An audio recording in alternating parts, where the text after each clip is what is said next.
Okay, nanay problems muna tayo, ha? Pumunta kami ng Mozo.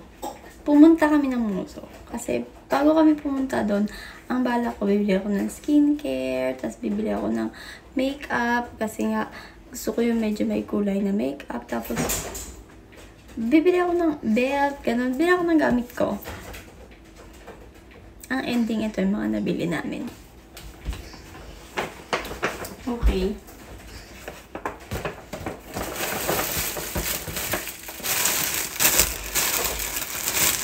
Nanay problems. All nanay. May problema ganito. Ano ba ito? Skincare ba to? Ito pa.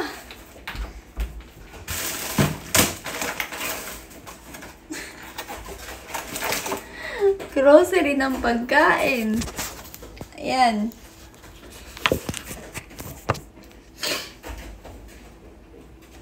Tapos, meron pa. Ang budol na gacha-gacha ng Japan. Number 1 budol dito sa Japan yan eh. O, diba? Asan na yung skincare? Asan na yung makeup? Asan na yung belt? Wala. Nag-withdraw pa naman ako, day.